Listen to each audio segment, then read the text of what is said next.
اعوذ باللہ من الشیطان الرجیم بسم اللہ الرحمن الرحیم رب اشرح لی صدری ویسر لی امری واحلل عقدۃ من لسانی یفقهوا قولی اللهم صل علی محمد وعلی آل محمد کما صلیت علی ابراہیم وعلی آل ابراہیم انک حمید مجید اللهم بارک علی محمد وعلی آل محمد کما بارکت علی ابراہیم وعلی آل ابراہیم انک حمید مجید اللهم نور قلوبنا بالقرآن اللهم نور قلوبنا بالقرآن اللهم نور قلوبنا بالقرآن آمین اللہم آمین۔ شروع کرتی ہوں اللہ کے نام سے جو بڑا مہربان نہایت رحم کرنے والا ہے۔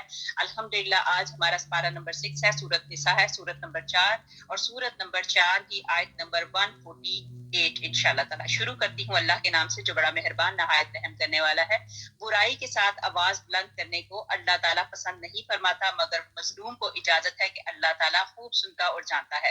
دیکھیں اللہ سبحانہ تعالیٰ نے ہمیں ہر چیز کے متعلق بتایا۔ اب یہاں پہ اللہ تعالیٰ نے یہ بھی بتا دیا، گھروں کے ماحول یا کسی جگہ پہ آپ کے اوپر کوئی ظلم کرتا ہے یا آپ کے اوپر کوئی اس طرح کا زد و کوب کرتا ہے تو اس میں بھی آپ نے کس طریقے سے کرنا ہے، آپ نے اپنی حفاظت کے لیے کیسے کرنا ہے۔ اللہ سبحانہ تعالیٰ قرآن پاک میں اپنے الفاظوں میں کہہ رہے ہیں کہ برائی کے ساتھ آواز بلند کرنے کو اللہ تعالیٰ پسند نہیں فرماتا، مگر مظلوم کو اجازت ہے، اللہ تعالیٰ خوب سنتا جانتا ہے۔ یہ مظلوم کو اجازت دی ہے کہ مظلوم کے اوپر جب کوئی ظلم کر رہا ہو تو تب وہ اپنی آواز نکال سکتا ہے، ادروائز دوسرا بندہ جو ہے اس کو آواز بلند کرنے کا حکم نہیں، اللہ تعالیٰ وہ پسند نہیں فرماتے۔ پھر اللہ سبحانہ تعالیٰ یہ بھی کہتے ہیں کہ اللہ سبحانہ تعالیٰ خوب سنتے اور جانتے ہیں۔ اگر تم کسی نیکی کو علانیہ کرو یا پوشیدہ یا کسی برائی سے درگزر کرو، بس یقیناً اللہ تعالیٰ پوری معافی کرنے والا اور پوری قدرت والا ہے۔ مظلوم اور ظالم کی برائی کا بیان کیا جا رہا ہے کہ حضرت ابن عباس رضی اللہ تعالیٰ عنہ اس آیت کی تفسیر میں فرماتے ہیں کہ کسی مسلمان کو دوسرے کے لیے بد دعا کرنی جائز نہیں، ہاں جس پر ظلم کیا گیا ہو اسے اپنے ظالم کے لیے بد دعا کرنی جائز ہے۔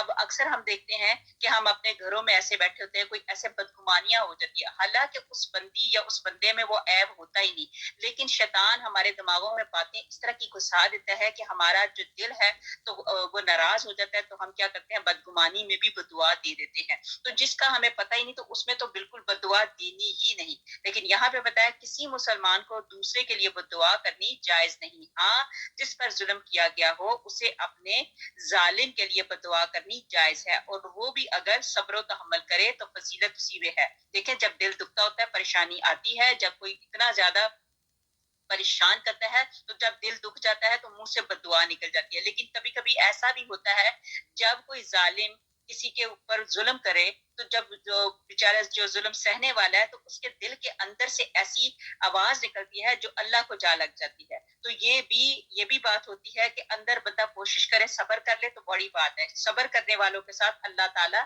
ساتھ ہے۔ ابو داؤد میں ہے کہ حضرت عائشہ صدیقہ رضی اللہ تعالیٰ عنہا کی کوئی چیز چور جو ہے چرا کر لے گیا، تو آپ رضی اللہ تعالیٰ عنہا نے ان کے لیے بددعا کرنے لگی، تو حضور پاک صلی اللہ علیہ وسلم نے یہ سن کر فرمایا کیوں اس کا بوجھ ہلکا کر رہی ہو۔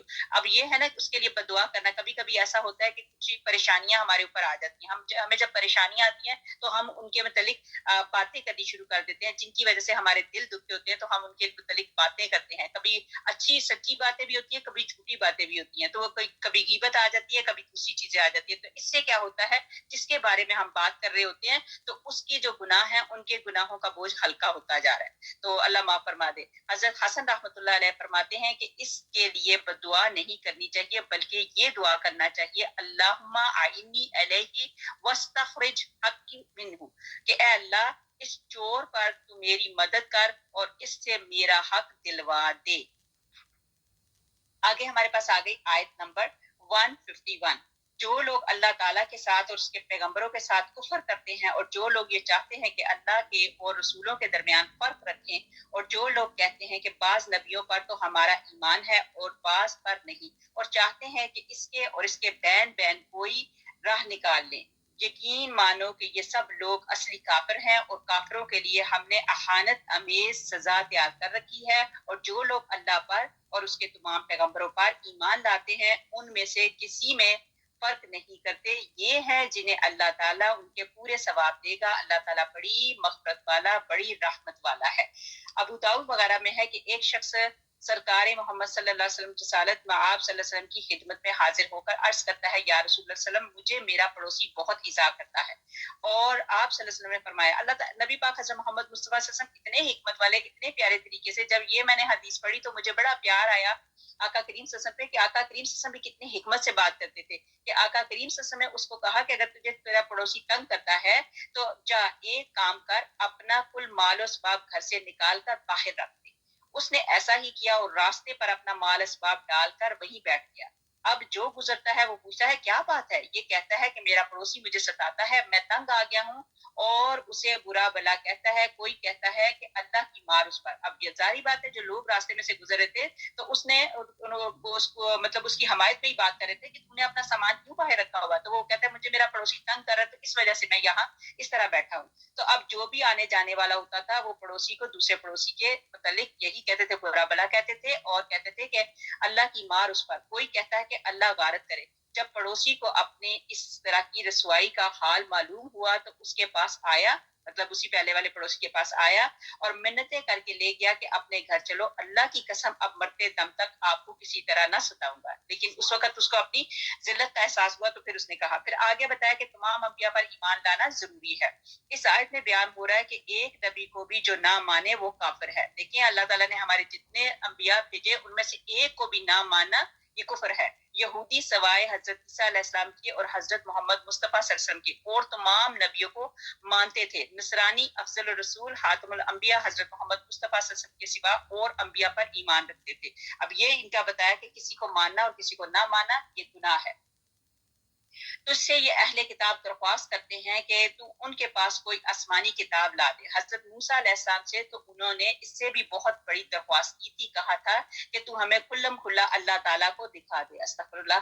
بس ان کے اس ظلم کے باعث ان پر کڑاکے کی بجلی آ پڑی. یہاں پہ کڑاکے کی بجلی سائقہ جس کو کہا جاتا ہے، قرآن پاک میں لفظ سائقہ ہے. سائقہ کا مطلب ہوتا ہے مطلب کڑاکے والی بڑی تیز جو قسم کی بجلی ہوتی ہے وہ. اسی لیے کہا جاتا ہے کہ کوشش کیا کرے جب آگے بچے آتے ہیں، آپ کے بیٹیاں ہوتی ہیں تو ان کا نام سائقہ نہ رکھا جائے. تو اس کے ظلم کے باعث ان پر کڑاکے کی بجلی آ پڑی. پھر باوجود یہ کہ ان کے پاس بہت دلیلیں پہنچ چکی تھیں، انہوں نے بچڑے کو اپنا معبود بنا لیا. لیکن ہم نے بھی یہ معاف فرما دیا اور ہم نے موسیٰ علیہ السلام کو کھلا غلبہ اور صریح دلیل عنایت فرمائی. اور ان کا قول لینے کے لیے ہم نے ان کے سروں پر طور پہاڑ لا کر کھڑا کر دیا اور انہیں حکم دیا کہ سجدہ کرتے ہوئے دروازے میں جاؤ. اور یہ بھی بتایا اور یہ بھی فرمایا کہ ہفتے کے دن میں تجاوز نہ کرنا، اور ہم نے ان سے سخت فالو قرار لیے. یہودی حضرت موسیٰ اور عیسیٰ علیہ السلام کے گستاخ ہیں. یہودیوں نے رسول اللہ صلی اللہ علیہ وسلم سے کہا جس طرح حضرت موسیٰ علیہ السلام اللہ کی طرف سے تورات ایک ساتھ لکھی ہوئی ہمارے پاس لائے، آپ بھی کوئی آسمانی کتاب پوری لکھی لکھائی لے آئیے. یہ بھی مروی ہے کہ انہوں نے کہا کہ ہمارے نام اللہ تعالیٰ خط بھیجے کہ ہم آپ کی نبوت کو مان لیں. یہ سوال بھی ان کا بدنیتی سے بطور مذاق کے اور بطور کفر کے تھا، جیسے کہ اہل مکہ نے بھی اسی طرح کا یہ سوال کیا تھا جو کہ جب تک عرب کی زمین پر دریاؤں کی ریل پیل اور تر و تازگی کا دورہ نہ ہو جائے تو ہم آپ پر ایمان نہیں لائیں گے. تو یہ اس طرح کی چیزیں، یہ بےہودہ حرکتیں وہ کرتے تھے اور اس طرح کے کام کرتے تھے. جب تم نے کہا کہ اے موسیٰ ہم تجھ پر ہرگز ایمان نہ لائیں گے جب تک کہ اللہ تعالیٰ کو ہم صاف طور پر اپنی آنکھوں سے نہ دیکھ لیں، بس تمہیں بجلی کے کڑکے نے پکڑ لیا اور ایک دوسرے کے سامنے سب ہلاک ہو گئے. پھر بھی ہم نے تمہاری موت کے بعد پھر تمہیں زندہ کر دیا تاکہ تم شکر گزار ہو. اب انہوں نے پھر ڈیمانڈ کی. موسیٰ علیہ السلام کچھ بندوں کو لے کے اپنے ساتھ کچھ بندوں کو لے کے انہوں نے کہا ہم اللہ تعالیٰ سے جیسے تم ہم کلام ہوتے ہو، جہاں پہ بات ہوتی ہے ہم بھی جائیں گے. موسیٰ علیہ السلام کچھ لوگوں کو لے گئے وہاں پہ. اب وہاں پہ کیا ہوا کہ اللہ سبحانہ تعالیٰ کے حکم سے وہاں پہ بھی انہوں نے اپنی من مانیاں کی، وہاں پہ بھی انہوں نے اپنی کنڈیشنیں رکھی، وہاں پہ بھی انہوں نے کہا نہیں ہم اللہ کو دیکھنا چاہتے ہیں، ہم اللہ کی بات کرنا چاہتے ہیں. جس طرح آپ اللہ تعالیٰ کی باتیں سنتے ہو اس طرح ہم بھی اللہ تعالیٰ کی باتیں سنتے ہیں. تو اسی طرح بتایا کہ وہاں سے کچھ دور جا کر بت پرست کو بت پرستی کرتے ہوئے دیکھ کر اپنے پیغمبر علیہ السلام سے کہتے ہیں کہ ہمارا بھی ایک ایسا ہی معبود بنا دو. اب انہوں نے جب موسیٰ علیہ السلام گئے اللہ سبحانہ تعالیٰ کے ساتھ بات کرنے کے لیے، ہم کلام ہونے کے لیے کچھ عرصے کے لیے جب گئے تو انہوں نے کیا کہا، پیچھے سے موسیٰ علیہ السلام کے بھائی کو کہا کہ ہم تو چاہتے ہیں، موسیٰ علیہ السلام سے بھی یہی ڈیمانڈ کی، ہم تو چاہتے ہیں کوئی ہمارے لیے بھی کوئی گارڈ بنا دیں جس کی ہم پوجا کریں جیسے دوسرے لوگ کرتے ہیں. استغفر اللہ. پھر اسی طرح یہ سزا بسبب ان کی عہد شکنی کے اور احکام الہی کے ساتھ کفر کرنے کے اور اللہ تعالیٰ کے نبیوں کو ناحق قتل کر ڈالنے کے، اور یوں کہتے ہیں کہ ہمارے دلوں پر غلاف ہے۔ اب انہوں نے یہ بات بتا دی کہ ہمارے تو دلوں پر غلاف چڑھ گیا، حالانکہ دراصل ان کے کفر کی وجہ سے ان پر اللہ تعالیٰ نے مہر لگا دی ہے۔ بس یہ قدر قلیل ہی ایمان لاتے ہیں، اور ان کے کفر کے باعث اور مریم پر بہت بڑا بہتان باندھنے کے باعث اور یوں کہنے کے باعث کہ ہم نے اللہ کے رسول مسیح عیسیٰ علیہ السلام بن مریم کو قتل کر دیا، حالانکہ نہ تو انہوں نے قتل کیا نہ سولی پر چڑھایا، بلکہ ان کے لیے وہی صورت بنا دی گئی تھی۔ یقین جانو کہ عیسیٰ علیہ السلام کے بارے میں اختلاف کرنے والے ان کے حال میں شک میں ہیں، انہیں اس کا کوئی یقین نہیں بجز تخمینی باتوں پر عمل کرنے کے۔ اتنا یقینی ہے کہ انہوں نے اسے قتل نہیں کیا۔ اب یہاں پہ قرآن پاک کی آیات ہمارے سامنے ہے کہ حضرت عیسیٰ علیہ السلام کا آخری وقت ان کے ساتھ کیا معاملہ ہوا۔ اللہ سبحانہ تعالیٰ نے ان کو زندہ سلامت آسمان پہ اٹھا لیا، اور ان کی شکل میں کسی اور کی شکل کون سی تھی، اس کے متعلق 2-3 روایتیں ہیں، انشاءاللہ تعالیٰ وہ بھی بتاتی چلتی ہوں۔ پھر اگلی آیت میں بتایا بلکہ اللہ تعالیٰ نے انہیں اپنی طرف اٹھا لیا ہے، اللہ تعالیٰ بڑا زبردست اور پوری حکمتوں والا ہے۔ اہل کتاب میں ایک ایسا نہ بچے گا جو حضرت عیسیٰ علیہ السلام کی موت سے پہلے ان پر ایمان نہ لا چکے۔ اب قرآن پاک کی ایگزیکٹلی آیت کا ترجمہ دوبارہ بولتی ہوں، یہاں پہ سنیے۔ اہل کتاب میں ایک بھی ایسا نہ بچے گا جو حضرت عیسیٰ علیہ السلام کی موت سے پہلے، حضرت عیسیٰ علیہ السلام کی موت سے پہلے کا مطلب یہ ہے کہ عیسیٰ علیہ السلام جو ہے، اللہ سبحانہ تعالیٰ نے ان کو موت نہیں دی۔ یہاں پہ قرآن پاک کی آیات میں بتا دیا گیا کہ اللہ سبحانہ تعالیٰ نے ان کو اٹھا لیا، تو ظاہری بات ہے عیسیٰ علیہ السلام زندہ سلامت ہیں آسمانوں پر، جہاں پہ اللہ تعالیٰ کا حکم ہے وہاں پہ حضرت عیسیٰ علیہ السلام زندہ موجود ہیں۔ تو یہاں بتایا جاتا ہے جو حضرت عیسیٰ علیہ السلام کی موت سے پہلے ان پر ایمان نہ لا چکے، اور قیامت کے دن آپ ان پر گواہ ہوں گے۔ یہ جو لوگوں کا ایمان ہے کہ وہ کیا کہتے ہیں عیسیٰ علیہ السلام کے متعلق، تو یہاں پہ قرآن پاک کی آیات جو ہیں ان کی باتوں کو رد کرتے ہوئے یہ قرآن پاک کی آیات ہمارے سامنے آ گئی۔ اس سے پہلے جو بات ہو رہی تھی، حکم ملا کہ بیت المقدس کے دروازے میں سجدے کرتے ہوئے جائیں اور خطۃ کہیں، لیکن یہاں یہ اللہ ہماری، اس کا مطلب تھا کہ خطۃ کا مطلب تھا کہ اللہ ہماری بخشش کر دے، ہمیں بخش دے، لیکن انہوں نے کیا کیا کہ ہم نے جہاد چھوڑ دیا اور تھک کر بیٹھ رہے، جس کی سزا میں 40 سال میدان طیہ میں یہ سرگشتہ اور حیران اور پریشان رہے۔ اب اللہ تعالیٰ کے حکم سے یہ موسیٰ علیہ السلام کی اسی قوم کو بتایا جا رہا ہے، جب وہ میدان طیہ میں گئے، یہ تھا میدان، لوگ تھے تو کھلے، ادھر ادھر دائیں بائیں آگے پیچھے جا سکتے تھے، لیکن سمجھیں کہ یہ ایک ان کے لیے قید خانہ بن گیا۔ قید خانہ کیسا بنا؟ وہ دائیں جاتے تھے، بائیں جاتے تھے، اوپر جاتے تھے، آگے جاتے تھے، پیچھے جاتے تھے، لیکن ان کو رستہ نہیں ملتا تھا۔ لیکن یہ کیا ہوا کہ 40 سال تک اسی میدان میں اللہ تعالیٰ کے حکم سے قید رہے۔ اب لیکن ان کی کم ظرفی کا یہاں بھی مظاہرہ ہوا کہ اپنی رانوں کے بل گھسیٹتے ہوئے دروازوں میں جانے لگے، جبکہ اللہ تعالیٰ کی طرف سے حکم ہوا تھا کہ آپ نے کیا کرنا ہے، خطۃ کا مطلب ہے کہ مطلب اپنے سروں کو جھکا کے تو وہاں سے گزر جائیں، لیکن انہوں نے کیا کیا، اپنی رانوں کے بل گھسیٹتے ہوئے دروازے میں جانے لگے اور ہنتۃ فی الشعراء کہنے لگے، یعنی گیہوں کی بالیں ہمیں دے۔ مطلب اس کا ترجمہ ہی بالکل ان کے طریقے تھے، یہ باتوں کو ٹوسٹ کر کے بات کرتے تھے، جیسے آپ کو پہلے بھی بتایا، اب پھر دوبارہ بتاتے ہیں کہ انہوں نے یہ کس طرح لفظوں کے، جیسے پہلے تھا رائینا تھا، تو انہوں نے عین کو کھینچ کے اس کو نیچے زیر لگا کے ذرا زیادہ کہہ دیتے تھے، جس کا مطلب تھا استغفر اللہ استغفر اللہ، چرواہے استغفر اللہ۔ تو کہنا چاہیے تھا کہ رائنا کا مطلب ہماری طرف انظر حالنا، جیسے کہتے ہیں کہ ہماری طرف اپنی نظر رحمت کیجیے، یہ کہنا چاہیے تھا، لیکن انہوں نے وہاں پہ بھی بدتمیزیاں کی، اور یہاں پہ بھی ان کو کہا کچھ تھا، حتتن کہا، انہوں نے ہنتتن کہنا شروع کر دیا، یعنی گیہوں کی بالیاں ہمیں دے۔ پھر ان کی اور شرارت سنیے کہ ہفتے والے دن کی تعظیم اور تکریم کرنے کا ان سے وعدہ لیا گیا تھا، اور پھر مضبوط عہدوں میں پیما ہو گیا، لیکن انہوں نے اس کی بھی مخالفت کی اور نافرمانی پر کمر بستہ ہو کر حرمت کے ارتکاب کے ہیلے نکالیے۔ پھر انہوں نے یہ کیا کیا، حضرت عیسیٰ علیہ السلام قتل ہوئے، نہ سولی پر چڑھائے گئے۔ یہاں پہ یہ چیزیں بتائی گئی ہیں، number 1، number 2، number 3، number 4، number 5، number 6، number 7 کر کے بتائی گئی کہ انہوں نے کیا کیا غلطیاں کی، انہوں نے کیا کیا گناہ کیے۔ تو اہل کتاب کے ان گناہوں کا بیان ہو رہا ہے جن کی وجہ سے اللہ کی رحمتوں سے دور ڈال دیے گئے، ملعون اور مطرود ہو گئے۔ اولاً تو ان کی مطلب سب سے پہلی جو عہد شکنی تھی کہ جو وعدے اللہ نے انہیں کیے تھے ان پر قائم نہ رہے، نمبر 1۔ دوسری بات کہ اللہ کی آیتوں یعنی حجت و دلیل اور نبیوں کے معجزوں سے انکار و کفر، نمبر 3۔ تیسرے بوجہ ناحق انبیاء کرام کے قتل و خون، اللہ کے رسولوں کی ایک بڑی جماعت ان کے ہاتھوں قتل ہوئی، نمبر 4۔ چوتھے ان کا یہ خیال اور یہ قول کہ ہمارے دل غلافوں میں ہیں یعنی پردے میں ہے، جیسے مشرکین نے کہا تھا قلوبنا فی اکنۃ مما تدعونا الیہ، یعنی اے نبی تیری دعوت سے ہمارے دل پردے میں ہیں۔ اور یہ بھی کہا گیا کہ ان کے اس قول کا مطلب یہ ہے کہ ہمارے دل علم کے ظروف ہیں اور علم و عرفان سے پر ہیں۔ سورہ بقرہ میں بھی اس کی نظیر پہلے بتا دی گئی۔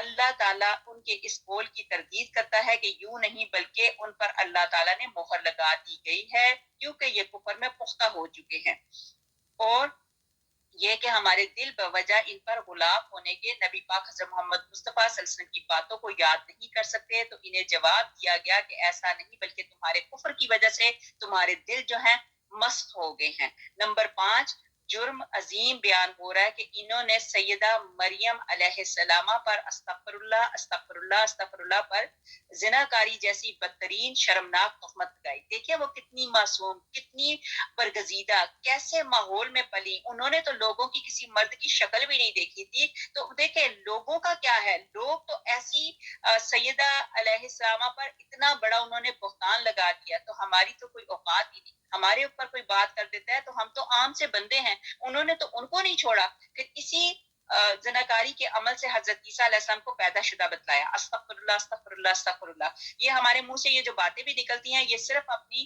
حدیث کو بیان کرنے کے لیے یہ بیان کیا جاتا ہے، ورنہ زبان تو کامتی ہے کہ سیدہ مریم علیہ السلام کے متعلق ایسی بات کی جائے استغفر اللہ، لیکن بتانے کے لیے کہ یہاں پہ ان لوگوں نے ان کے اوپر بھی تہمتیں لگائیں۔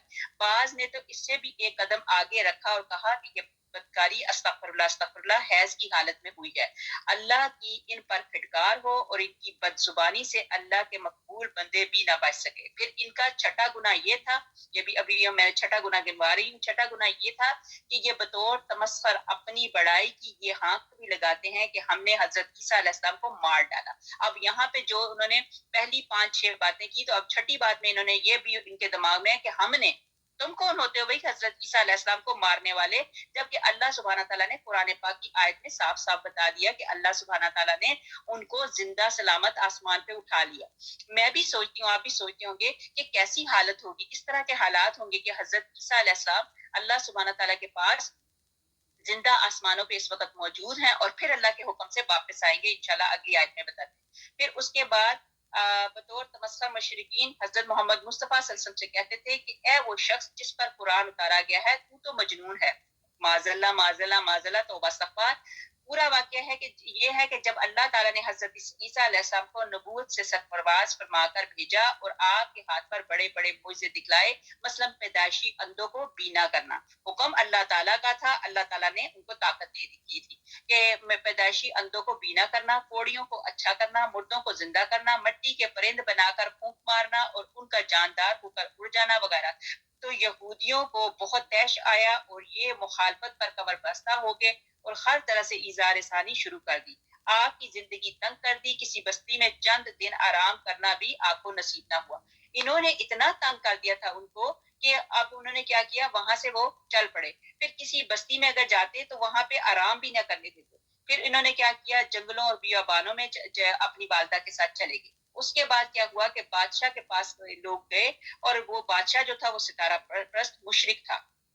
اس کے پاس جا کے تو ان لوگوں نے بادشاہ کو بہکایا کہ یہ تو بادشاہ اپنے یہ ہمیں بہت تنگ کرتے ہیں، یہ شخص بڑا مفسد ہے، استغفر اللہ، لوگوں کو بہکا رہا ہے، روز نئے فتنے کھڑے کر رہا ہے۔ یہ باتیں انہوں نے حضرت عیسیٰ علیہ السلام کے متعلق اپنے بادشاہ سے کہیں، جو بادشاہ پہلے ہی ستارہ پرست تھا۔ تو بادشاہ نے اپنے گورنر کو جو بیت المقدس میں تھا اس کو بھیجا اور فرمان لکھا کہ حضرت عیسیٰ علیہ السلام کو گرفتار کر کے سولی پر چڑھا کر اور اس کے سر پر کانٹوں کا تاج رکھ کر لوگوں کو اس دکھ سے نجات دلوائے۔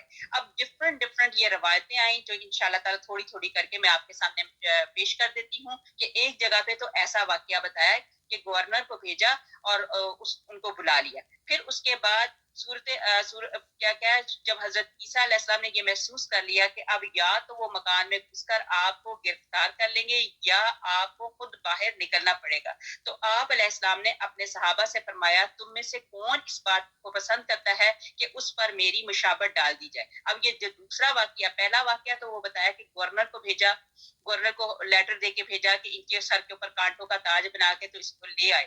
دوسری بات یہ جو بتائی گئی کہ ان کو ایک گھر میں گئے اور گھر میں انہوں نے کہا, ان کے وہاں پہ حواری بھی بیٹھے ہوئے تھے, انہوں نے کہا کہ کون ہے کہ جو میری مدد کرے گا, جس کی شباہت جو ہے اللہ سبحانہ تعالیٰ اس پہ ڈال دے, اور اس کے لیے پھر آگے بتایا کہ صورت اللہ تعالیٰ مجھ جیسی بنا دے اور ان کے ہاتھوں گرفتار ہو اور مجھے اللہ خلاصی دے, میں اس کے لیے جنت کا ضامن ہوں. یہ سن کر ایک نوجوان نے کہا کہ مجھے یہ منظور ہے. اب حضرت عیسیٰ علیہ السلام نے یہاں پہ لوگوں سے بات کی اور ان میں سے ایک جوان بندہ تھا, اس نے کہا مجھے منظور ہے, ظاہری بات ہے کہ اگر مجھے جنت کے آپ ضامن بن رہے ہو تو میں یہ کام کرنے کے لیے تیار ہوں, لہٰذا اللہ تعالیٰ آپ کی شبیہ جو ہے میرے پہ ڈال دے. یہ ڈفرنٹ 2-3 روایتیں ہیں جو میں آپ کے سامنے پیش کر رہی ہوں, تو یہ دوسری روایت ہے. پھر ایک نوجوان نے کہا کہ آپ کی جگہ میں اپنے آپ کو پیش کرتا ہوں, لہٰذا اللہ سبحانہ تعالیٰ نے ان کی شکل جو ہے ان پہ طاری کر دی, اور کہتے ہیں تیسری دفعہ کہا تو انہوں نے کہا چلو ٹھیک ہے کہ آپ ہی میری شکل, اللہ تعالیٰ آپ کی شکل میں میری شکل بدل دیتے ہیں.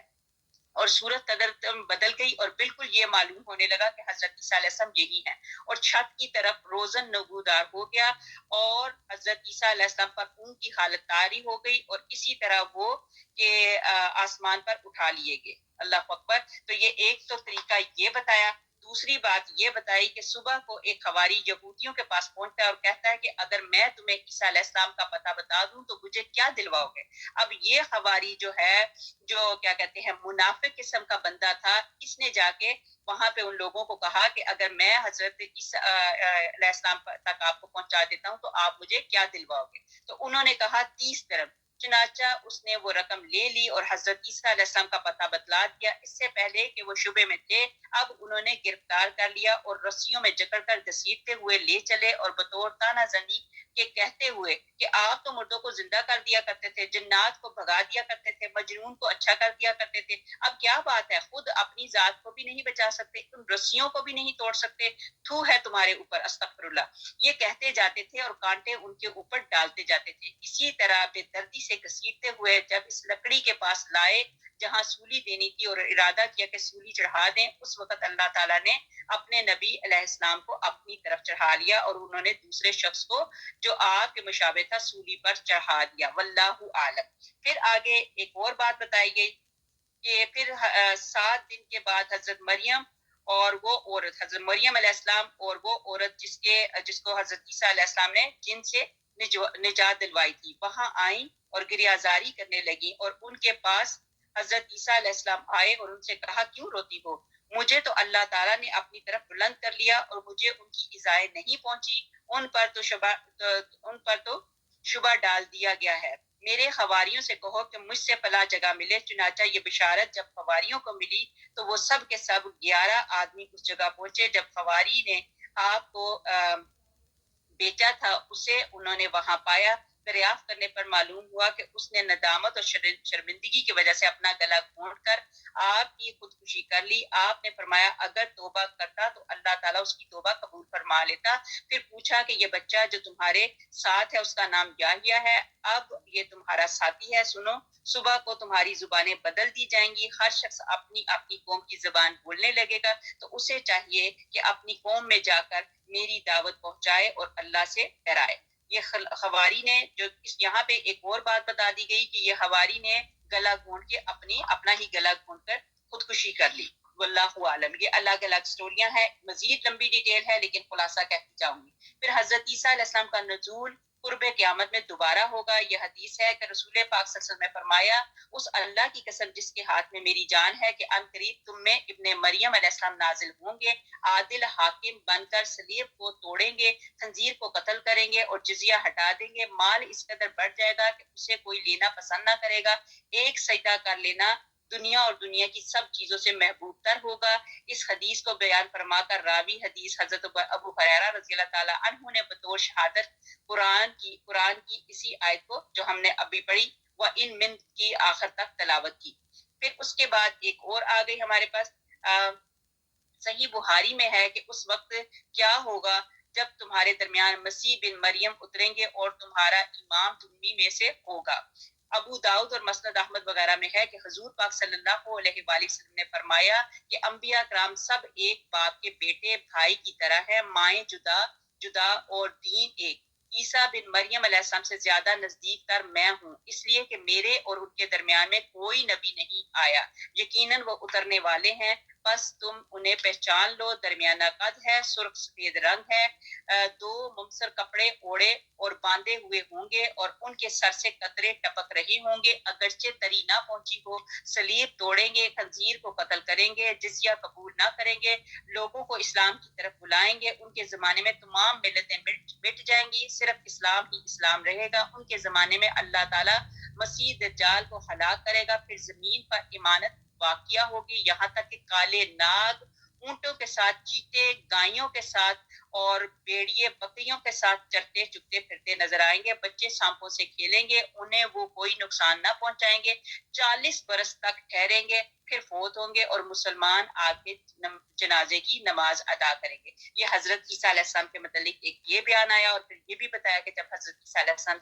اللہ تعالیٰ کی طرف سے آسمان سے اتریں گے تو ان کے بال جو ہیں بالکل سیدھے صاف اور بالوں کے اوپر سے پانی کے قطرے ٹپکتے ہوئے دکھائی دیں گے، نظر آئیں گے۔ پھر آگے بتایا گیا ابن ماجہ میں ہے کہ حضور پاک صلی اللہ علیہ وسلم دنیا کی ابتدا سے لے کر انتہا تک کوئی فتنہ اس سے بڑا نہیں ہے۔ حضور پاک صلی اللہ علیہ وسلم نے فرمایا کہ اس سے بڑا کوئی فتنہ ہے، تمام انبیاء اپنی اپنی امتوں کو اس سے آگاہ کرتے ہیں۔ کس سے؟ یہ دجال کی بات کی جا رہی ہے، کہ دجال کا اب یہاں پہ ذکر ہو رہا ہے کہ میں سب سے آخری نبی ہوں اور تم سب سے آخری امت ہوں، اور وہ یقیناً تمہیں میں آئے گا، اگر میری موجودگی میں آ گیا تب تو میں اس سے نمٹ لوں گا۔ اب نبی پاک حضرت محمد مصطفیٰ صلی اللہ علیہ وسلم اپنے امتیوں کو بتا رہے ہیں کہ میرے مطلب اگر میں تو وہاں پہ ہوں گا، جب دجال آئے گا تو دجال کی کیا مطلب خاصیت ہوگی، وہ کیا کرے گا، اگر تو میں ہوں گا اس وقت تو میں تو نپٹ لوں گا، لیکن اگر میری غیر موجودگی میں آیا تو پھر اسے کیا کرنا ہے کہ اگر بعد میں آیا تو ہر شخص کو اپنا آپ خود اس سے بچانا پڑے گا۔ میں اللہ تعالیٰ کا ہر مسلمان کو خلیفہ بناتا ہوں، مطلب یہ انہوں نے کہا کہ میں اللہ تعالیٰ کا ہر مسلمان کو خلیفہ بناتا ہوں،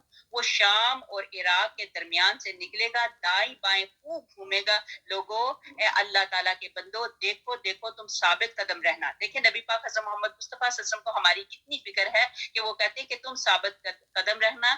سنو میں تمہیں اس کی ایسی صرف سناتا ہوں کہ جو کسی نبی نے اپنی امت کو نہیں سنائی۔ وہ ابتداً دعویٰ کرے گا کہ میں نبی ہوں، پس تم یاد رکھنا کہ میرے بعد کوئی نبی نہیں، پھر وہ اس سے بھی بڑھ جائے گا اور کہے گا میں اللہ ہوں، استغفر اللہ استغفر اللہ۔ پس تم یاد رکھنا کہ اللہ کو ان آنکھوں سے کوئی نہیں دیکھ سکتا، ہاں مرنے کے بعد دیدار باری تعالیٰ ہو سکتا ہے، اور سنو وہ کانا ہوگا اور تمہارا رب کانا نہیں، اس کی دونوں آنکھوں کے درمیان کافارا مطلب کافر لکھا ہوا ہوگا، جسے پڑھا لکھا اور ان پڑھ غرض ہر ایماندار پڑھ لے گا۔ اس کے ساتھ آگ ہوگی اور باغ ہوگا، اس کی آگ دراصل جنت ہوگی اور اس کا باغ دراصل جہنم ہوگا۔ سنو تم میں سے جسے وہ آگ میں ڈالے وہ اللہ تعالیٰ سے فریاد رسی چاہے، اور پھر یہ بھی ہے کہ سورہ کہف کی ابتدائی آیات پڑھے، اور مجھے اور آپ کو یہاں پہ اس حدیث کو پڑھتے ہوئے بتایا گیا کہ سورۃ کہف کی ابتدائی آیات پڑھے،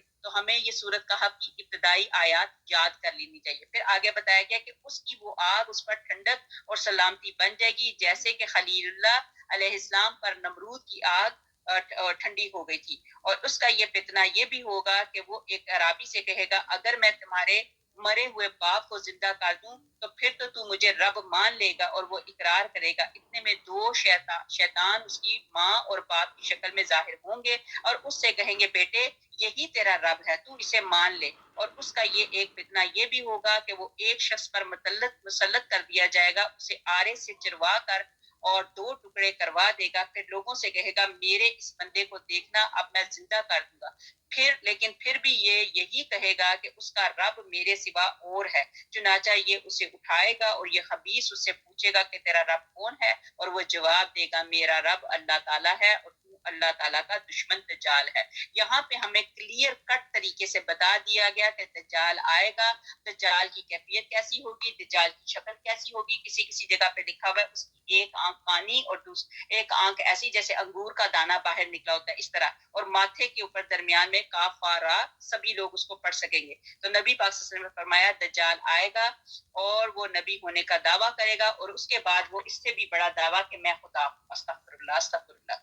پھر ایک اکثریت ان کی بیت المقدس میں، یہاں پہ ام شریک رضی اللہ تعالیٰ عنہ نے حضور پاک صلی اللہ علیہ وسلم سے دریافت کیا یا رسول اللہ صلی اللہ علیہ وسلم اس دن عرب کہاں ہوں گے؟ فرمایا اولن تو ہوں گے ہی بہت کم، اکثریت ان کی بیت المقدس میں ہوگی، ان کا امام ایک صالح شخص ہوگا جو آگے بڑھ کر صبح کی نماز پڑھ رہا ہوگا۔ یہ جب حضرت عیسیٰ علیہ السلام زمین پہ اتریں گے تو ان کی بات بتائی جا رہی ہے کہ آگے ہی امام صاحب نماز کی امامت کروا رہے ہوں گے، تو حضرت عیسیٰ علیہ السلام جو ہیں زمین پر نازل ہوں گے۔ جو حضرت عیسیٰ علیہ السلام بن مریم علیہ السلام نازل ہوں گے، یہ امام پچھلے پیروں پیچھے ہٹے گا تاکہ آپ آگے بڑھ کر امامت کرائیں، لیکن آپ اس کی کمر پر ہاتھ رکھ کر فرمائیں گے کہ آگے بڑھو اور نماز پڑھاؤ، اقامت تمہارے لیے کہی گئی ہے۔ بس ان کا امام ہی نماز پڑھائے گا۔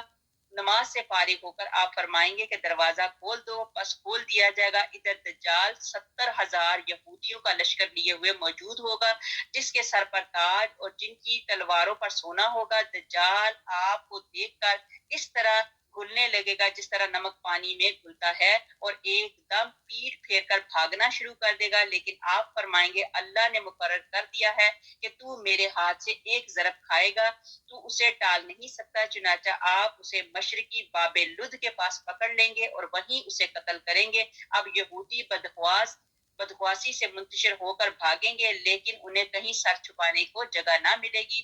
ہر پتھر، ہر درخت، ہر دیوار اور ہر جانور بولتا ہوگا کہ اس اے مسلمانوں، یہاں یہودی ہے، آ کر اسے مار ڈالو۔ ہاں، ببول کا درخت یہودیوں کا درخت ہے، یہ نہیں بولے گا۔ حضور پاک صلی اللہ علیہ وسلم فرماتے ہیں اس کا رہنا 40 سال تک ہوگا۔ امید ہے یہاں تک سمجھ آ گئی ہوگی۔ الحمدللہ تھوڑا بہت اس کے متعلق بتانا تھا، لیکن پھر اس کے بعد کیا ہوگا؟ یہ دجال، پھر یاجوج ماجوج کا تذکرہ کیا گیا، پھر یاجوج ماجوج نکلیں گے اور وہ ہر طرف سے کودتے پھاندتے آ جائیں گے۔ بحیرہ تبریہ پر ان کا پہلا گروہ آئے گا اور اس کا سارا پانی پی جائے گا۔ اب یہ اللہ تعالیٰ کی ایسی بنائی ہوئی مخلوق ہوگی جن کا نام یاجوج ماجوج قرآن پاک میں اس کا ذکر ہے کہ وہ سارے کا سارا پانی پی جائے گا۔ جب ان کے بعد ہی دوسرا گروہ آئے گا تو وہ ایسا سوکھا پڑا ہوگا کہ کہیں گے کہ شاید یہاں کبھی پانی ہوگا۔ حضرت عیسیٰ علیہ السلام اور ان کے ساتھی مومن وہاں اس قدر مقصور رہیں گے کہ ایک بیل کا سر انہیں اس سے بھی اچھا لگے گا، جیسے تمہیں آج 100 دینار محبوب ہے۔ اب آپ اور مومن اللہ سے دعائیں اور التجائیں کریں گے۔ اب یہاں پہ کیا ہے؟ حضرت عیسیٰ علیہ السلام اور جو اللہ کے مومن بندے رہ گئے ہیں وہ اللہ تعالیٰ سے دعائیں اور التجائیں کریں گے۔ اللہ تعالیٰ یاجوج ماجوج پر گردن کی گلٹی کی بیماری بھیج دے گا۔ اب یہ ایسی قوم ہے، ان وہ لوگوں کو وہاں پہ اتنی تکلیف دے گی، سب دنیا کی ہر چیزیں چٹ کر جائیں گے، پیچھے کچھ چھوڑیں گے نہیں۔ پھر اللہ کے حکم سے حضرت عیسیٰ علیہ السلام اور ان کی امت جو ہے، قوم جو ہے، وہ اللہ تعالیٰ کے آگے دعا مانگیں گے اور اللہ تعالیٰ ان کی دعا قبول کر کے یہ کیا ہوگا؟ یاجوج ماجوج کی گردنیں جو ہوں گی ان کے اوپر اللہ تعالیٰ ایک گلٹی ڈال دیں گے بیماری کی، جس میں سارے کے سارے ایک ساتھ مطلب فنا ہو جائیں گے۔ پھر حضرت عیسیٰ علیہ السلام اور آپ کے ساتھی زمین پر اتریں گے، مگر زمین پر بالشت پر جگہ بھی ایسی نہ پائیں گے جو ان کی لاشوں سے اور بدبو سے خالی نہ ہو۔ ظاہری بات ہے وہ ساری کی ساری قوم جب وہاں پہ فنا ہو جائے گی تو ان کے باڈی سے، ان کے جسموں سے بدبو نکلے گی، وہ ساری لاشیں بدبو والی اور بلڈ والی ساری پڑی ہوں گی۔ تو پھر دیکھیے اللہ سبحانہ تعالیٰ نے اس کو بھی کیا کر دیا، پھر آپ اللہ تعالیٰ سے دعا کریں گے۔ اب پھر دوبارہ پہلی دعا کی تو ان کی گردنوں پہ اللہ تعالیٰ نے گلٹی نکال کے سب کو مار دیا، ایک مرض لگ گئی۔ دوسری پھر اب دعا کی، پھر حضرت عیسیٰ علیہ السلام اور ان کے امتی جو ہے دعا کریں گے، التجائے کریں گے، تو بختی اونٹ کی گردنوں کے برابر ایک قسم کے پرندے اللہ تعالیٰ بھیجے گا جو ان کی لاشوں کو جہاں اللہ چاہے گا ڈال آئیں گے۔ اب وہ جو بختی پرندے جو ہیں ان کی لاشوں کو وہاں سے اٹھائیں گے، پھر اللہ تعالیٰ جہاں چاہیں گے تو وہاں پہ وہ ڈال آئیں گے، پھر بارش ہوگی جس سے تمام زمین دھل دھلا کر ہتھیلی جیسی صاف ہو جائے گی، پھر زمین کو حکم ہوگا کہ اپنے پھل نکالے اور اپنی برکتیں لوٹا، تو اس دن ایک انار ایک جماعت کو کافی ہوگا اور وہ سب اس کے چھلکے تلے آرام حاصل کر سکیں گے۔ مطلب یہ ہے کہ اللہ سبحانہ تعالیٰ انار جو فروٹ ہے اس کو اللہ تعالیٰ اتنا بڑا بڑا ہو جائے گا کہ ایک جماعت کو کافی ہو جائے گا، اور اس کے چھلکا مطلب وہ ایک چھت سی بن جائے گی، ایک جھونپڑی سی بن جائے گی، تو خیمہ سا بن جائے گا، اور سب کے سب اس چھلکے تلے آرام حاصل کر سکیں گے۔ ایک اونٹنی کا دودھ ایک پورے قبیلے سے نہیں پیا جائے گا۔ پھر پروردگار عالم ایک لطیف اور پاکیزہ ہوا چلائے گا، تو جو تمام ایماندار مرد عورتوں کی بغل تلے سے نکل جائے گا، اور ساتھ ہی ان کی روح بھی پرواز کر جائے گی۔ مطلب یہ ہے کہ اللہ سبحانہ تعالیٰ ایسی خوبصورت ایسی پیاری ہوا سکون والی ڈالیں گے کہ کیا ہوگا کہ وہ ان کی جو روحیں ہیں آرام سے پرواز کر دیں گی، اور بدترین لوگ باقی رہ جائیں گے، بس جو آپس میں گدوں کی طرح دھینگا مشتی میں مشغول ہو جائیں گے، ان پر قیامت قائم ہوگی۔ یہ بعد والے لوگوں پر جن پہ قیامت قائم ہوگی۔ پھر فرمایا رسول اللہ صلی اللہ علیہ وسلم کا فرمان ہے کہ دجال نکلے گا اور میری امت میں 40 تک ٹھہرے گا۔ اب یہاں پہ بتایا جاتا ہے کہ ہم نہیں معلوم کہ وہ 40 کیا ہے، 40 دن ہیں، 40 مہینے ہیں یا 40 سال، واللہ عالم۔ پھر مسند احمد میں ہے کہ عرفے سے آتے ہوئے حضور پاک صلی اللہ علیہ وسلم اپنے صحابہ رضی اللہ تعالیٰ عنہ کے ایک مجمع کے پاس سے گزرے، اس وقت وہاں قیامت کا ذکر اذکار ہو رہا تھا، تو آپ نے فرمایا جب تک 10 باتیں نہ ہو لیں قیامت نہ ہوگی۔ مطلب یہ کون سی باتیں ہیں؟ آفتاب کا مغرب کی جانب سے نکلنا، دھوئیں کا آنا، دابت الارض کا نکلنا۔ دابت الارض کا نکلنا یہ ہے کہ اللہ تعالیٰ زمین میں سے ایک جانور نکالے گا، اس کو کہا جاتا ہے دابت الارض کا نکلنا۔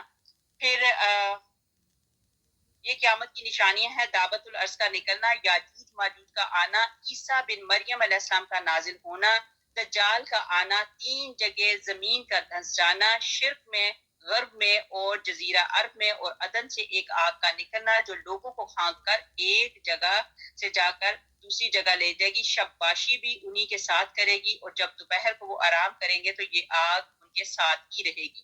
اب یہاں پہ نبی پاک حضرت محمد مصطفیٰ صلی اللہ علیہ وآلہ وسلم نے بتا دیا کہ کیسے لوگ ہوں گے، وہ کس طرح آخرت میں یہ معاملے ہوں گے، یہ کیا کیا یہ معاملے جو ہوں گے، تو تب تک قیامت نہیں آئے گی۔ یہ قیامت کی نشانیاں آپ سب کو بتا دی گئی۔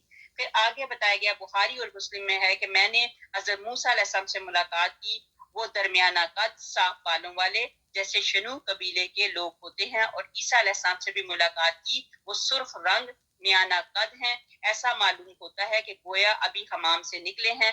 حضرت ابراہیم علیہ السلام کو بھی میں نے دیکھا، بس وہ بالکل مجھ جیسے تھے۔ یہ نبی پاک حضرت محمد مصطفیٰ صلی اللہ علیہ وآلہ وسلم بتا رہے ہیں۔ پھر نبی پاک حضرت محمد مصطفیٰ صلی اللہ علیہ وآلہ وسلم نے ایک خواب دیکھا، اللہ اکبر، ابھی تو کافی پڑا ہوا ہے۔ آگے چلتے ہیں، اس کو بھی چھوڑتے ہیں، خلاصہ آگے چلتے ہیں۔ آیت نمبر 160، سپارہ نمبر 6 پڑھ رہے ہیں، سورۃ نساء پڑھ رہے ہیں، آیت نمبر 160۔ جو نفیس چیزیں ان کے لیے حلال کی گئی تھی اور ہم نے ان پر حرام کر دی ان کے ظلم کے باعث، اور اللہ تعالیٰ کی راہ سے اکثر لوگوں کو روکنے کے باعث، اور سود جس سے وہ منع کیے گئے تھے اسے لینے کے باعث، اور لوگوں کو مال ناحق بار کھانے کے باعث، ان میں سے جو کفار ہیں ہم نے ان کے لیے المناک عذاب مہیا کر رکھے ہیں، لیکن ان میں سے جو کامل اور مضبوط علم والے ہیں اور ایمان والے ہیں، جو اس پر ایمان لاتے ہیں جو تیری طرف اتارا گیا ہے اور جو تجھ سے پہلے اتارا گیا، اور نمازوں کو قائم رکھنے والے ہیں اور زکوٰۃ کے ادا کرنے والے ہیں، اور اللہ پر اور قیامت کے دن پر ایمان رکھنے والے ہیں، یہ ہیں جنہیں ہم بہت بڑے بڑے اجر عطا فرمائیں گے۔ یہ اللہ تعالیٰ، یہ بطور سزا حلال چیزیں اللہ تعالیٰ نے حرام کر دی، بہت سی چیزیں تھیں جو اللہ سبحانہ تعالیٰ نے بطور سزا حلال چیزیں اللہ تعالیٰ نے حرام کر دی۔ پھر اس کے بعد یقیناً ہم نے، آیت نمبر ہے 163، یقیناً ہم نے تیری طرف اسی طرح وحی کی ہے جیسے کہ نوح علیہ السلام اور ان کے بعد والے نبیوں کی طرف کی، اور ہم نے وحی کی ابراہیم اور اسماعیل اور اسحاق اور یعقوب علیہ السلام اور ان کی اولادوں پر، اور عیسیٰ علیہ السلام اور ایوب اور یونس اور ہارون علیہ السلام اور سلیمان علیہ السلام کی طرف، اور ہم نے داؤد علیہ السلام کو زبور عطا فرمائی، اور تجھ سے پہلے کہ بہت سے رسولوں کے واقعات ہم نے تجھ سے بیان کیے ہیں، اور بہت سے رسولوں کے نہیں بھی بیان کیے، اور موسیٰ علیہ السلام سے اللہ تعالیٰ نے صاف طور پر کلام کیا، ہم نے انہیں رسول بنایا ہے، خوشخبریاں سنانے والے اور آگاہ کرنے والے، تاکہ لوگوں کی کوئی حجت اور الزام رسولوں کے بھیجنے کے بعد اللہ تعالیٰ پر نہ رہ جائے۔ اللہ تعالیٰ بڑا غالب اور بڑا باحکمت ہے. یہاں پہ رسولوں کے ناموں کا گلدستہ اللہ سبحانہ تعالیٰ نے ایک دم سارے کا سارا سامنے پیش کر دیا کہ کتنے انبیاء کتنے رسول ہو گئے, انبیاء کی تعداد, ان کے درجات اور آسمانی کتابیں, یہ ساری کی ساری اس میں آگے ڈیٹیل بتائی گئی.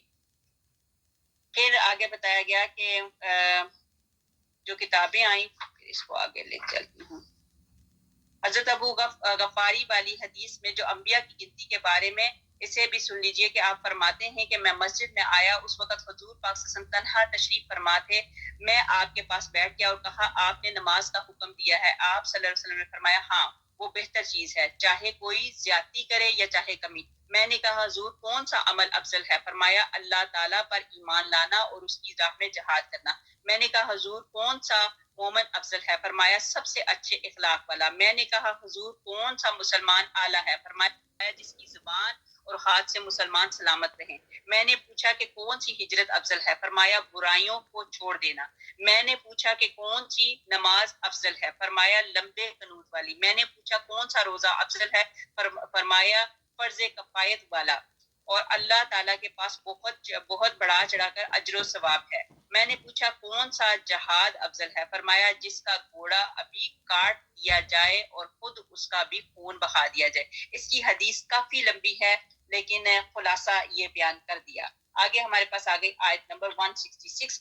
جو کچھ تیری طرف اتارا ہے اس کی بابت خود اللہ تعالیٰ گواہی دیتا ہے کہ اسے اپنے علم سے اتارا ہے, اور فرشتے بھی گواہی دیتے ہیں, اور کافی ہے اللہ گواہ. جن لوگوں نے کفر کیا اور اللہ کی راہ سے اوروں کو روکا وہ یقیناً گمراہی میں دور نکل گئے. جن لوگوں نے کفر کیا اور ظلم کیا انہیں اللہ تعالیٰ ہرگز نہ بخشے گا اور نہ انہیں کوئی راہ دکھائے گا بجز جہنم کی راہ کے, جس میں وہ ہمیشہ ہمیشہ پڑے رہیں گے, اور یہ اللہ تعالیٰ پر بالکل آسان ہے. اے لوگو تمہارے پاس تمہارے رب کی طرف سے حق لے کر رسول آ گیا ہے, بس تم ایمان لاؤ تاکہ تمہارے لیے بہتری ہو, اور اگر تم کافر ہو گئے تو اللہ تعالیٰ ہی کی ہے ہر وہ چیز جو آسمانوں اور زمین میں ہے, اور اللہ تعالیٰ دانا ہے, حکمت والا ہے. اے اہل کتاب اپنے دین کے بارے میں حد سے نہ گزر جاؤ, اللہ تعالیٰ پر بجز حق کے اور کچھ نہ کہو. مسیح عیسیٰ علیہ السلام بن مریم علیہ السلام تو صرف اللہ تعالیٰ کے رسول ہیں, اور اس کے حکم ہیں جسے مریم علیہ السلام کی طرف ڈال دیا تھا, اور اس کے پاس کی روح ہے. پس تم اللہ کو اور اس کے سب رسولوں کو مانو, اور نہ کہو کہ رب تین ہے. اس سے باز آ جاؤ کہ تمہارے لیے بہتری ہے. اللہ عبادت کے لائق تو صرف ایک ہی ہے, اور اس سے پاک ہے اس کی اولاد ہو کہ اس کی اولاد ہو اس کے لیے اسی کے لیے ہے جو کچھ آسمانوں میں ہے اور جو کچھ زمین میں ہے, اور اللہ تعالیٰ بس ہے کام بنانے والا. اللہ تعالیٰ اور اس کے فرشتے پیغمبر کی رسالت کے گواہ ہیں, یہ پیغمبروں کی رسالتوں کے گواہ ہیں. پھر آگے بتایا گیا کہ مسند احمد میں ہے کہ حضور پاک صلی اللہ علیہ وآلہ وسلم نے فرمایا مجھے تم ایسا نہ بڑھانا جیسے نصارہ نے عیسیٰ بن مریم علیہ السلام کو بڑھایا. میں تو صرف ایک بندہ ہوں, بس تم مجھے عبداللہ اور رسول اللہ کہنا. یہ حدیث بخاری وغیرہ میں بھی ہے. مسند کی ایک اور حدیث میں ہے کہ کسی شخص نے آپ صلی اللہ علیہ وسلم سے کہا اے محمد صلی اللہ علیہ وسلم آپ ہمارے سردار, اے ہمارے سردار اور سردار کے لڑکے, اے ہمارے سب سے بہتر اور بہتر کے لڑکے. آپ صلی اللہ علیہ وآلہ وسلم نے فرمایا لوگوں اپنی بات کا خود خیال کر لیا کرو, تمہیں شیطان ادھر ادھر نہ کر دے. میں محمد بن عبداللہ ہوں, میں رب کا غلام اور اس کا رسول ہوں. قسم اللہ کی میں نہیں چاہتا کہ تم مجھے میرے مرتبے سے بڑھا دو. اللہ اکبر کبیرہ. آگے ہمارے پاس آگے آیت نمبر 172. مسیح علیہ السلام کو اللہ کا بندہ ہونے میں کوئی ننگو آر اور تکبر اور انکار ہرگز ہو ہی نہیں سکتا, اور نہ مقرب فرشتوں کو. اس کی بندگی سے جو بھی دل چرائے اور تکبر و انکار کرے پس اللہ تعالیٰ ان سب کو اکٹھا اپنی طرف جمع کرے گا. پس جو لوگ ایمان لائے ہیں اور شائستہ اعمال کیے ہیں ان کو ان کا پورا پورا ثواب عنایت فرمائے گا, اور اپنے فضل سے انہیں اور زیادتی دے گا. اور جن لوگوں نے ننگو آر اور سرکشی اور انکار کیا انہیں المناک عذاب کرے گا, اور وہ اپنے لیے سوائے رب کے حمایتی کوئی دوست اور امداد کرنے والا نہ پائیں گے. پھر اب حضرت عیسیٰ علیہ السلام اور تمام فرشتے اللہ کی ہی بندگی کرتے ہیں. مطلب یہ ہے کہ مسیح علیہ السلام اور بہترین فرشتے بھی اللہ کی بندگی سے تکبر اور کشیدگی نہیں کر سکتے, نہ یہ کہ ان کی شان کے لائق ہے, بلکہ جس قدر مرتبے میں میں قریب ہوتا ہوں وہ اسی قدر رب کی عبادت میں زیادہ ہوتا ہے۔ اب یہاں پہ جس طرح مسیح علیہ السلام کو لوگ پوچھتے تھے اسی طرح فرشتوں کی بھی عبادت کرتے تھے، تو اس آیت میں مسیح علیہ السلام کو اللہ تعالیٰ کی عبادت سے نہ رکنے والے بتا کر پھر فرشتوں کی بھی یہی حالت بیان کر دی ہے، جس سے ثابت ہو گیا کہ جنہیں یہ پوچھتے ہو وہ اللہ کو پوچھتے ہیں، پھر ان کی پوجا کیسی؟ مطلب یہ سارے کے سارے عبادت کرنے والے اللہ کی عبادت کرنے والے ہیں، جو اللہ کی عبادت کرتے ہیں تو ان کی تو عبادت نہیں کی جا سکتی۔ یہاں پہ ریزن بتائی گئی آیت نمبر 174، اے لوگوں تمہارے پاس تمہارے رب کی طرف سے سند اور دلیل آ پہنچی اور ہم نے تمہاری جانب واضح اور صاف نور اتار دیا، پس جو لوگ اللہ تعالیٰ پر ایمان لائے اور اسے مضبوط پکڑ لیا انہیں تو عنقریب اپنی رحمت اور فضل میں لے لے گا اور انہیں اپنی طرف راہ راست دکھا دے گا۔ مطلب اللہ سبحانہ تعالیٰ جو ہے اس کی شان نرالی ہے، قرآن لاجواب دلیل اور واضح نور ہے۔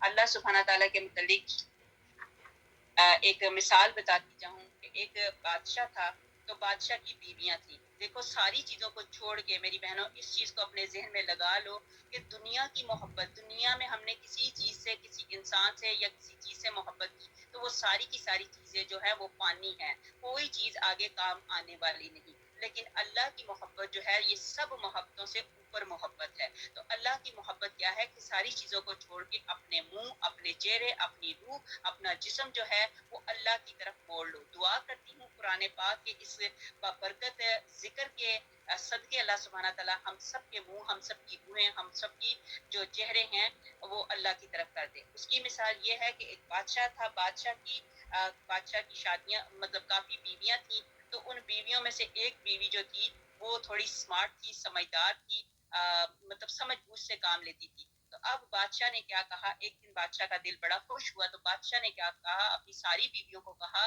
کہ آج میرا دل بڑا سکون میں ہے، تو تم مانگو مجھ سے کیا مانگتی ہو۔ تم میں سے کوئی بھی بیوی جس چیز پہ ہاتھ رکھے گی، کسی ہیرے پہ، کسی جوہرات پہ، کسی بنگلے پہ، کسی محل پہ یا کسی بھی چیز کے اوپر جو بندی ہاتھ رکھے گی میں اس کو دے دوں گا۔ اب کیا کیا کہ بادشاہ کی ساری بیویوں نے کیا کیا، کسی نے کسی ہیرے پہ، کسی جوہرات پر، کسی موتی پہ، کسی محل پہ اپنے اپنے ہاتھ رکھ دیے کہ مجھے یہ چاہیے، مجھے یہ چاہیے، مجھے یہ چاہیے۔ تو ایک جو ان کی بیوی سمجھدار تھی، حکمت والی تھی، تو انہوں نے کیا کیا کہ اس نے کہا کہ بادشاہ آپ مطلب for sure آپ ایسا ہی کرو گے؟ تو بادشاہ نے کہا میرا حکم بدلتا نہیں، میں نے کہہ دیا کہ جس چیز پہ بھی تم لوگ ہاتھ رکھو گے میں تمہیں وہ دوں گا، وہ چیز تمہاری ہوگی۔ تو اب وہ جو حکمت والی سمجھدار بیوی تھی تو اس نے ساری چیزوں کو چھوڑ کے بادشاہ کے سر کے اوپر ہاتھ رکھ دیا۔ تو ظاہری بات ہے جب اس نے بادشاہ کے سر پہ ہاتھ رکھ دیا تو اس نے کہا کہ بادشاہ آج کے بعد آپ میرے ہوگے۔ تو ظاہری بات ہے جس نے بادشاہ کو لے لیا تو بادشاہ کی تو ساری کی ساری چیزوں کی وہ مالک ہی بن گئی۔ تو میری بہنوں بات یہاں پہ یہ ہے کہ جو اللہ کی طرف ہم اپنا منہ کر لیں گے، بس اللہ ہی کے بن جائیں گے، اللہ کو اپنا بنا لیں گے اور اللہ کے ہم بن جائیں گے، تو پھر کیسا ہوگا کہ اللہ سبحانہ تعالیٰ ہم سے دور ہو۔ مطلب یہی ہے کہ اللہ سبحانہ تعالیٰ کو اپنا بنا لو، اللہ سے دوستی کر لو، وہاں سے کوئی ایسی بندی یا بندہ جو ہے وہ واپس نہیں لوٹے گا۔ اپنی محبتیں، اپنے وقت، اپنی ہر چیز جو ہے وہ اللہ کے لیے قربان کر دو، تو انشاءاللہ تعالیٰ ایسا کبھی بھی نہیں ہو سکتا کہ اگر اللہ ہمیں اپنا بنا لے تو اللہ ہمیں اپنے سے دور نہیں کرے گا۔ اپنی محبتیں جو ہیں وہ ساری کی ساری اللہ کی طرف لگا دو۔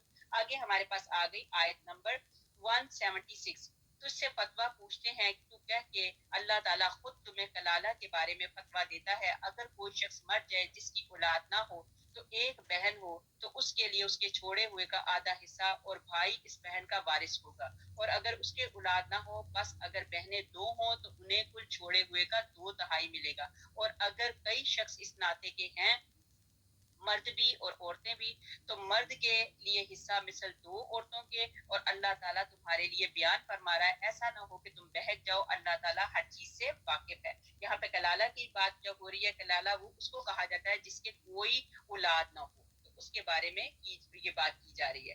اللہ کی سیدھی اور اللہ کی مضبوط رسی قرآن ہے، تو اللہ سبحانہ تعالیٰ کی رسی کو، اللہ سبحانہ تعالیٰ کے حکم سے اس کو پکڑ لو، جو اس کو پکڑ لے گا تو وہ کیا ہے، ادھر ادھر نہیں جائے گا۔ حضرت عباس رضی اللہ تعالیٰ عنہ فرماتے ہیں حضرت عمر رضی اللہ تعالیٰ عنہ کے آخری وقت میں نے آپ سے سنا فرماتے تھے، قول وحی ہے کہ جو میں نے کہا تو میں نے وہ پوچھا، وہ کیا ہے؟ فرمایا یہ کہ کلالہ وہ ہے جس کی اولاد نہ ہو. یہ جو کلالہ کے متعلق یہ کافی لمبا اس کی ڈیٹیل ہے، لیکن اتنا ہی آپ کے سمجھ میں آ جائے کہ کلالہ کا مطلب ہے وہ بندہ جس کی اولاد نہ ہو.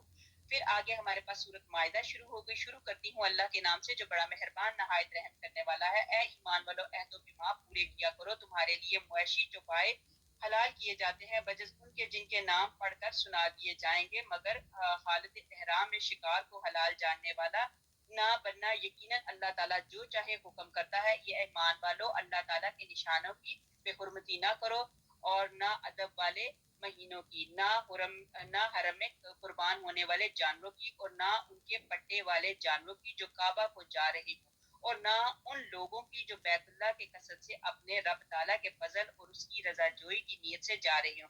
ہاں جب تم احرام اتار ڈالو تو شکار کھیل سکتے ہو. جن لوگوں نے تمہیں مسجد حرام سے روکا ان کی دشمنی تمہیں اس بات پر آمادہ نہ کرے کہ تم حد سے گزر جاؤ. نیکی اور پرہیزگاری میں ایک دوسرے کی امداد کرتے رہو. گناہ اور ظلم و زیادتی میں مدد نہ کرو. اللہ تعالیٰ سے ڈرتے رہا کرو، بے شک اللہ تعالیٰ سخت سزا دینے والا ہے. اب یہاں پہ جانور اور حالت احرام میں شکار کا حکم بتایا گیا. ابن ابی حاتم میں ہے کہ ایک شخص نے حضرت عبداللہ بن مسعود رضی اللہ تعالیٰ عنہ سے کہا کہ آپ مجھے کوئی خاص نصیحت کیجیے. آپ نے فرمایا جب تو قرآن میں لفظ یا ایھا الذین آمنوا سنے تو فوراً کان لگا کر اپنے دل سے متوجہ ہو جا، کیونکہ اس کے بعد کسی نہ کسی بھلائی کا حکم ہوگا یا نہ کسی برائی سے ممانعت ہوگی. لہٰذا جب بھی یہاں پہ بھی قرآن پاک کی آیت میں شروع میں یہی آ گیا تھا یا ایھا الذین آمنوا، تو یہاں پہ مطلب یہ ہے کہ جب بھی یہ آیت آئے آیت کے شروع میں تو پھر اپنے آپ کو فوراً الرٹ کر لو کہ کوئی نہ کوئی حکم آ رہا ہے. پھر آگے ہمارے پاس مسند احمد کی حدیث میں ہے کہ اپنے بھائی کی مدد پر خواہ وہ ظالم ہو یا مظلوم. تو حضور پاک صلی اللہ علیہ وسلم سے سوال ہوا کہ یا رسول اللہ صلی اللہ علیہ وسلم مظلوم ہونے کی صورت میں مدد کرے تو ٹھیک ہے لیکن ظالم ہونے کی صورت میں کیسے مدد کرے؟ فرمایا اسے ظلم نہ کرنے دو، ظلم سے روک لو، یہی اس کی مدد ہے. آگے ہمارے پاس آ گئی آیت نمبر 3.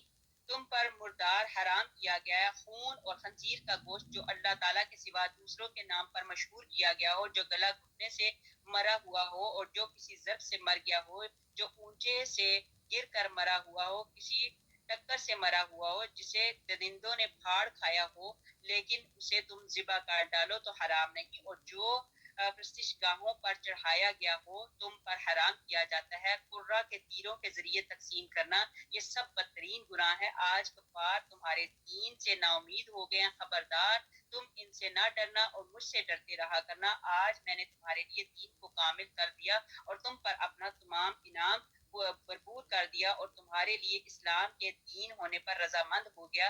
بس جو شخص شدت کی بھوک میں بے قرار ہو جائے بشرط یہ کہ کسی گناہ کی طرف اس کا میلان نہ ہو تو یقیناً اللہ تعالیٰ معاف کرنے والا اور بہت بڑا مہربان ہے. یہاں پہ حرام اور حلال کی چیزوں کی بات بتائی جاتی ہے. وہ چیزیں جن کا کھانا حرام ہے وہ کون سی چیزیں ہیں یہ بتائی گئی، اور کون سی چیزیں حلال ہیں ان کے متعلق بتایا گیا. یہاں پہ بتایا کہ یاد رہے کہ ہر مردار حرام ہے مگر مچھلی نہیں. یہ کیونکہ یہ موتا امام مالک مسند احمد میں اس کے متعلق بھی بتایا گیا کہ رسول پاک صلی اللہ علیہ وسلم سے سمندر کے پانی کا مسئلہ پوچھا گیا تو آپ صلی اللہ علیہ وسلم نے فرمایا اس کا پانی پاک ہے اور اس کا مردار جو ہے حلال ہے. اسی طرح ٹڈی بھی وہ خود ہی مر گئی وہ حلال ہے. اسی کی دلیل میں حدیث آ رہی ہے کہ دم سے مرا ہوا دم مسفوف یعنی وہ خون جو بوقت ذبح بہتا ہے. حضرت ابن عباس رضی اللہ تعالیٰ عنہ سے سوال ہوتا ہے کہ آیا تلی کھا سکتے ہیں؟ آپ نے فرمایا ہاں. لوگوں نے کہا وہ تو خون ہے. آپ نے فرمایا ہاں صرف وہ خون حرام ہے جو بوقت ذبح ہوا ہو. حضرت عائشہ رضی اللہ تعالیٰ عنہا بھی یہی فرماتی ہیں کہ صرف بہا ہوا خون حرام ہے. امام شافعی رحمۃ اللہ حدیث میں فرماتے ہیں کہ رسول اللہ صلی اللہ علیہ وسلم نے فرمایا ہمارے لیے 2 قسم کے مردے اور 2 خون حلال کیے گئے ہیں. نمبر 1 مچھلی اور ٹڈی اور کلیجی اور تلی، یہ چیزوں کے متعلق بتایا گیا. پھر اس کے بعد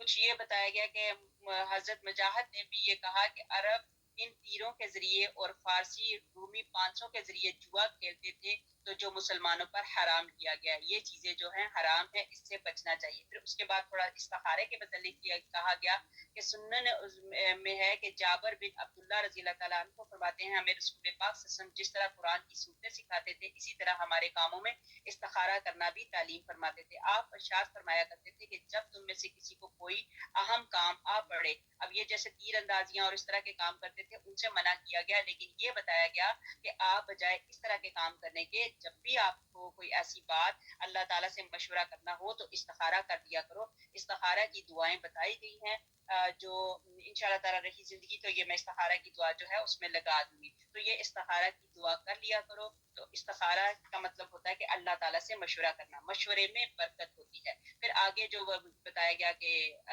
نبی پاک صلی اللہ علیہ وسلم کے آخری خطبے کو ہم عید کا دن بنا لیتے ہیں، تو مسند احمد میں ہے کہ ایک یہودی نے حضرت عمر فاروق رضی اللہ تعالیٰ عنہ سے کہا کہ جو آیت میں آیا ہے الیوم اکملت کو پڑھتے ہو، اگر وہ ہم یہودیوں پر نازل ہوتی تو ہم اس دن کو عید منا لیتے۔ حضرت عمر رضی اللہ تعالیٰ عنہ نے فرمایا اللہ کے فضل سے مجھے علم ہے کہ یہ آیت آپ پر کس وقت اور کس دن نازل ہوئی، یہ عرفہ کے دن جمعہ کی شام کو نازل ہوئی۔ ہم سب اس وقت میدان عرفہ میں ہیں، ہم سب اس وقت میدان عرفہ میں تھے۔ تو یہ انہوں نے یہی بتایا کہ اگر وہ دن ہمارے اوپر ہوتا تو ہم اس دن کو عید مناتے۔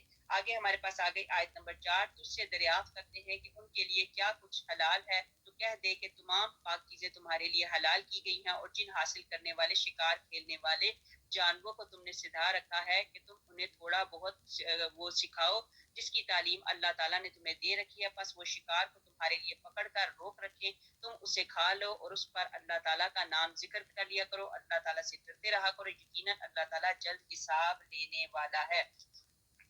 یہاں پہ پھر حلال حرام کی بات بتائی گئی کہ حلال چیزیں کیا ہیں اور حرام چیزیں کیا ہیں۔ صحیح بخاری شریف میں حضرت عائشہ رضی اللہ تعالی عنہا سے مروی ہے کہ لوگوں نے حضور پاک صلی اللہ علیہ وسلم سے پوچھا کہ لوگ ہمارے پاس گوشت لاتے ہیں جو نو مسلم ہیں، اس کا ان کو علم نہیں ہوتا، تو انہوں نے اللہ تعالیٰ کا نام لیا بھی ہے یا نہیں، تو کیا ہم اسے کھا سکتے ہیں؟ آپ صلی اللہ علیہ وسلم نے فرمایا تم خود اللہ تعالیٰ کا نام لے لو اور کھا لو۔